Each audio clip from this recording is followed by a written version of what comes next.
Double salute. What's good with it, Black Goose TV family? Nothing but good vibes, nothing but good energy. Look, I'm gonna be 100 with you. I know I always start the joints like that because obviously I want to make sure y'all feel the goodness when it comes to my side of the game. If you can, it is what it is. You know what I'm saying? But either way, I'm still saying blessings, positivity, salutations, and of course the double salute game side of the game. But I actually got some beef with this particular topic I'm gonna be talking about. I actually, when I read this, or let me clarify that a little bit. When I saw the headline, I got pissed off. It made me mad. It upset me, man. It made me want to break some shit, throw some shit. Well, it didn't make me that mad, but I was just like, God damn, like for real? Like why, bro? Like why? Like to me, like why? Like it don't make no sense. But before I get into telling y'all why I felt like this about this particular headline, man, if y'all come up in here, hit the like button, subscribe to the channel, man, notification gang, so you know when I'm dropping all this fire ass content. And then last but not least, especially for this video, because I know I'm finna hurt a lot of y'all Jermall Charlo fanboys out there, a lot of y'all Jermall Charlo fans. I'm finna hurt y'all feelings because I'm finna be real. I'm not gonna hold back nothing. I'm gonna be 100% and 110.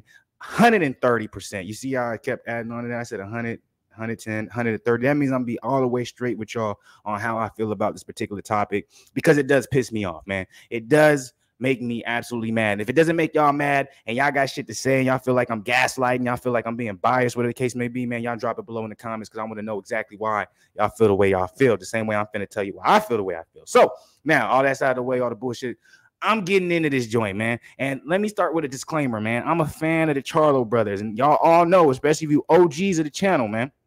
You really don't even have to be that much of an OG to the channel to know that. I'm, of course, a bigger Jermell Charlo fan, right? Jermell Charlo's like here for me on the, boxing side of the game, fanboyism. Jamal's probably like right here, but I support both of them. You know what I'm saying? I got nothing but respect for both of them. But with that being said, y'all Jermall Charlo fanboys, man, y'all better answer to this. What's your man's talking about right here, dog? What does this even mean? What is he referring to? What's going on? This don't make no sense. And y'all probably be like, yo, why you, Jermall finally out there. He talking about he want to be undisputed. He want to, you know what I'm saying? He got inspired by his little bro. He want to be on the same shit. Look, all that is cool. All that is dope. You know what I'm saying? I respect that. I applaud that. I applaud a lot of these boxers finally being like, hey, yo, I want to be undisputed, especially since we see guys like Jermell doing it. Devin Haney's doing it. Like, I applaud it, right? Dope.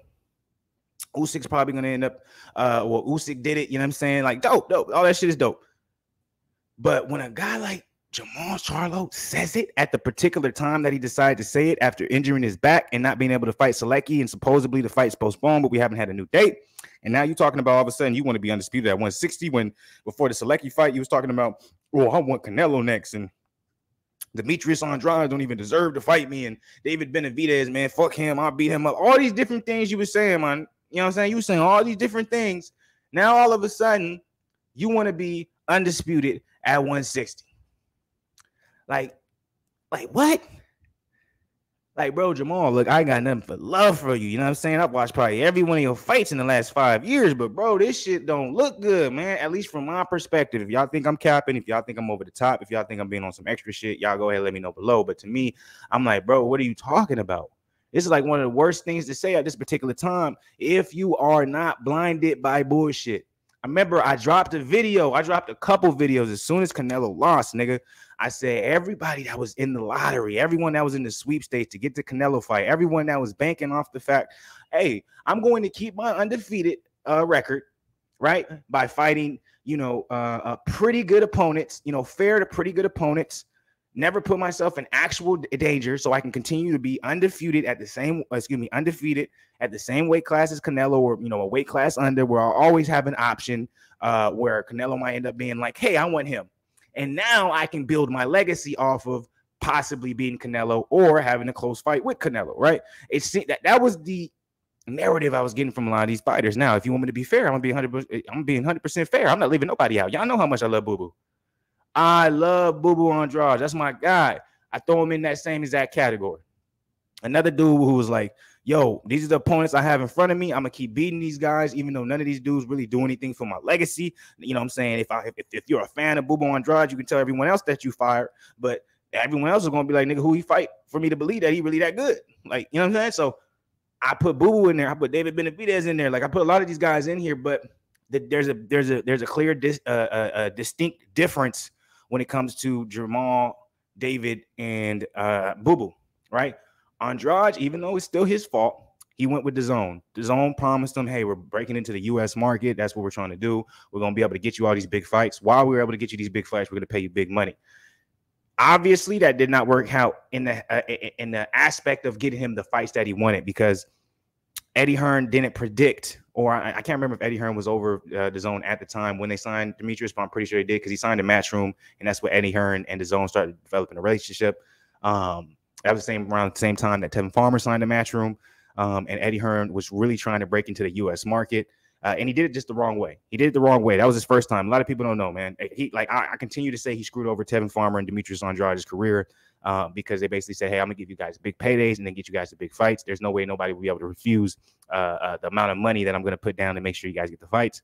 And we ended up finding out that, yes, boxing is always going to be boxing. It's going to take some time for you to break into it, where guys like PBC, Top Rank, Golden Boy Promotions, etc., they were like, we're not going to make any deals with you and your supposed U.S. fighters because majority of your stable is in the UK or overseas. So we're not going to be trying to generate any money for you, nigga. So that's basically what happened, at least from the outside looking in, when it came to those two. And they've had to suffer all the way up until now, where Eddie Hearn is finally now breaking into the U.S. market. So it actually would have benefited them if, say, they could fast forward 3, 4, 5 years and they would have signed with Eddie Hearn now. Would have made more sense. But that's also why you see Demetrius Andrade not re-signing with Matchroom, Eddie Hearn telling him don't re-sign with Matchroom, and then we also see Tevin Farmer talking about he's going to drop a book on how he got basically played and not being able to fight Coco Diaz again, which obviously is going to have to do with the promotion. Anyways, I got sidetracked.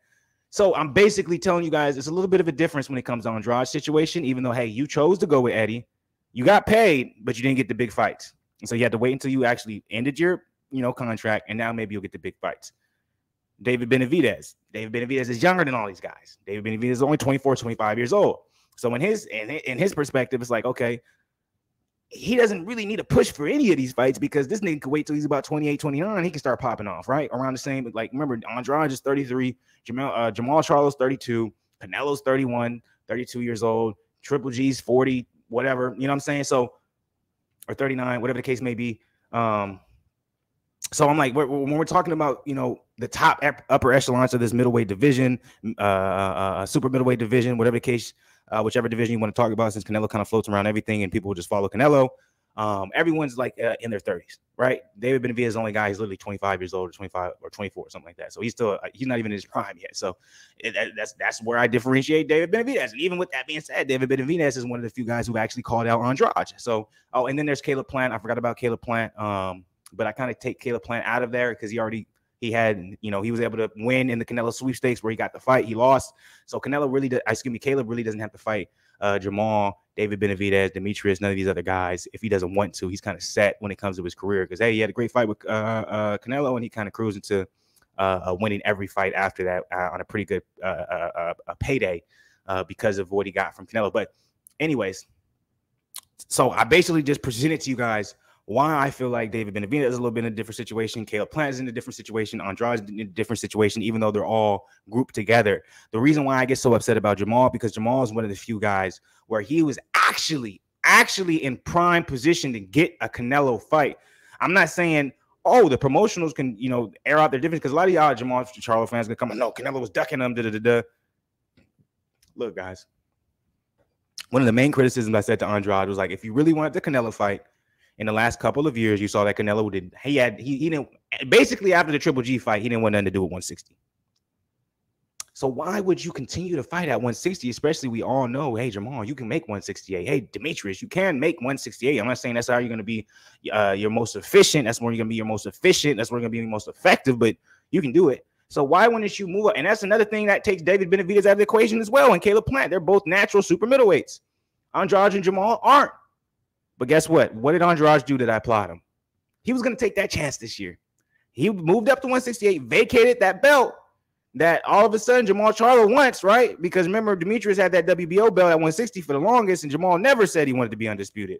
Now, Demetrius vacated that belt. He was supposed to have that fight against Zach Parker at 168. He got injured. We're not sure if it's going to get rescheduled. We're not sure if Demetrius is going to stay at 168. But as of now, I'm going to assume that he is. The only person that I saw did not take a major chance. And a lot of you guys are going to say opposition, opposition, opposition. No, I'm looking at the fact that Jermall was the only dude who said, hey, I'm going to stay fighting at 160, but I expect Canelo to give me a chance. I want to fight David Benavidez, but I don't got no plans to move up. Andrade, I ain't even going to say his name. Caleb Plant ain't shit.